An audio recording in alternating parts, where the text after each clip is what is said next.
தமிழகத்தில் பல்வேறு இடங்களில் விஜயதசமி நாளையொட்டி RSS பேரணி நடைபெற்றது. இதன்படி புதுச்சேரியில் RSS பேரணி அமைதியான முறையில் நடைபெற்றது. இப்பேரணியில் அமைச்சர் சாய் சரவணன் குமார் மற்றும் மாநிலங்களவை உறுப்பினர் செல்வகணபதி உள்ளிட்டோர் பங்கேற்றனர்.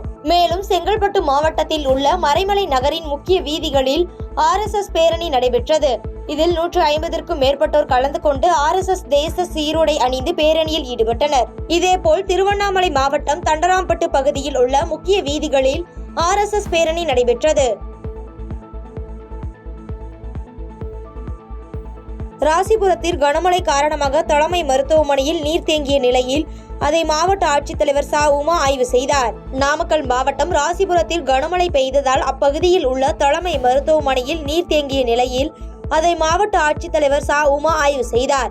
அப்போது செய்தியாளர்களை சந்தித்து பேசிய அவர், மழை காரணமாக நீர்த்தேக்கம் ஏற்பட வாய்ப்புள்ள பகுதிகளில் முன்னெச்சரிக்கை நடவடிக்கை எடுத்து வருவதாகவும், அரசு மாவட்ட தலைமை மருத்துவமனை 6 அடுக்கு மாடி கொண்ட நவீன மருத்துவ வசதிகளுடன் கட்டப்பட்டு வருவதாகவும் தெரிவித்தார்.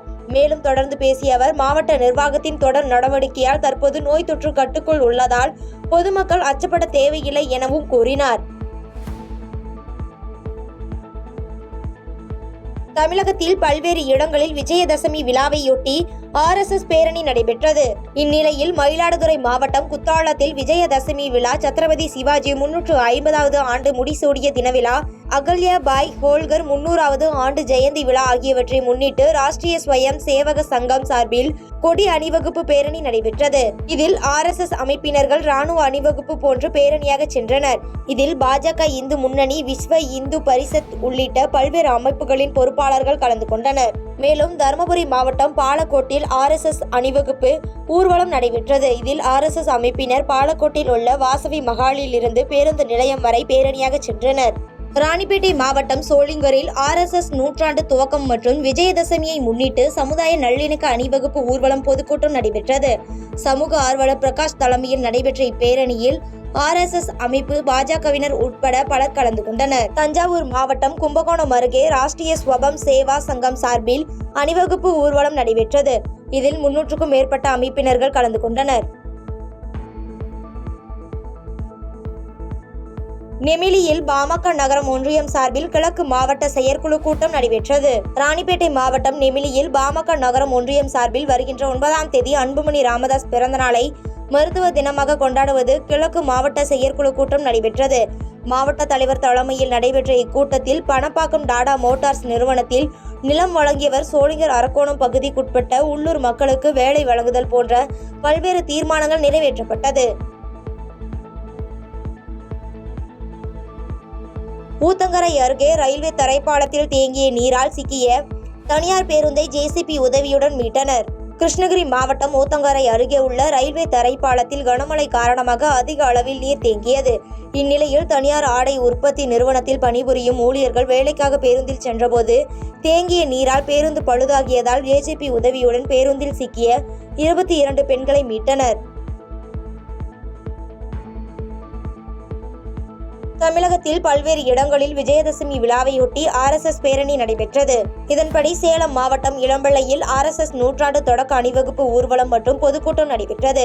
இந்த அணிவகுப்பு ஊர்வலம் சந்தப்பேட்டை மாரியம்மன் கோவிலில் இருந்து புறப்பட்டு இளம்பிள்ளை முக்கிய வீதி வழியாக சென்றனர்.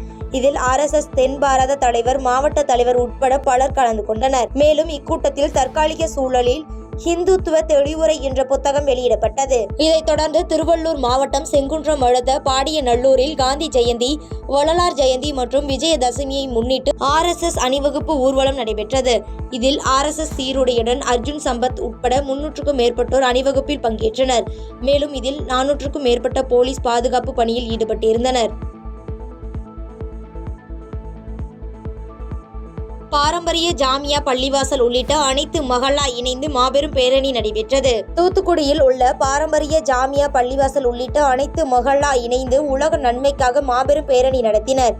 ஜாமியா பள்ளிவாசல் நிர்வாக சபை தலைவர் துவக்கி வைத்த இந்த பேரணியில் இஸ்லாமிய மாணவ மாணவியர்கள் பலர் கலந்து கொண்டனர். கொருக்குப்பேட்டையில் வடசென்னை கிழக்கு மாவட்ட காங்கிரஸ் கமிட்டி சார்பில் மறைந்த முன்னாள் தியாக தலைவர்களை போற்றும் விதமாக அமைதி பேரணி நடைபெற்றது. சென்னையில் உள்ள கொருக்குப்பேட்டை பகுதியில் வடசென்னை கிழக்கு மாவட்ட காங்கிரஸ் கமிட்டி சார்பில் மறைந்த முன்னாள் தியாக தலைவர்களை போற்றும் விதமாக அமைதி பேரணி நடைபெற்றது. சர்க்கிள் தலைவர் தலைமையில் நடைபெற்ற இப்பேரணியில் தலைவர்களின் புகைப்படம் பொருந்திய பதாகைகளை கையில் ஏந்தியபடி 100க்கும் மேற்பட்ட காங்கிரஸ் கட்சியினர் பேரணியாக நடந்து சென்றனர். சென்னையை சேர்ந்த மாணவர்கள் தேசிய அளவிலான யோகாசன போட்டியில் வெண்கல பதக்கம் வென்று சாதனை படைத்துள்ளனர். CBSE மாணவர்களுக்கான தேசிய அளவிலான யோகாசன போட்டியில் சென்னையை சேர்ந்த மாணவர்கள் வெண்கலம் பதக்கம் வென்று சாதனை படைத்துள்ளனர். இந்நிலையில் ஊருக்கு திரும்பிய அந்த மாணவர்களுக்கு தாம்பரம் ரயில் நிலையத்தில் பெற்றோர்கள் மற்றும் ஆசிரியர்கள் உற்சாக வரவேற்பு அளித்தனர். இதைத் தொடர்ந்து செய்தியாளர்களை சந்தித்து பேசிய மாணவர்கள் இந்த வெற்றிக்கு உறுதுணையாக இருந்த பயிற்சியாளர்களுக்கும் ஆசிரியர்களுக்கும் நன்றி என்றும், அடுத்ததாக ஆசிய அளவில் நடைபெறும் யோகாசன போட்டியில் கலந்து கொண்டு பதக்கம் வெல்வோம் என்றும் தெரிவித்தனர். கேரள சமாஜம் சார்பில் 77வது ஓணம் பண்டிகை பெருவிழா கொண்டாட்டம் நடைபெற்றது. ஈரோட்டில் உள்ள தனியார் மண்டபத்தில் கேரள சமாஜம் சார்பில் 77வது ஓணம் பண்டிகை பெருவிழா கொண்டாடப்பட்டது. பல்வேறு கலை நிகழ்ச்சியுடன் நடைபெற்ற இந்நிகழ்ச்சியில் 1000க்கும் மேற்பட்ட மலையாள மக்கள் பங்கேற்றனர். பாதகம் செய்பவரை கண்டால் நாம் பயங்கொள்ளலாகாது பாப்பா, மோதி மிதித்து விடு பாப்பா, அவர் முகத்தில் உமிழ்ந்து விடு பாப்பா. அண்மை செய்திகளை உடனுக்குடன் தெரிந்து கொள்ள இணைந்திருங்கள் இயம்நாடு தொலைக்காட்சியுடன்.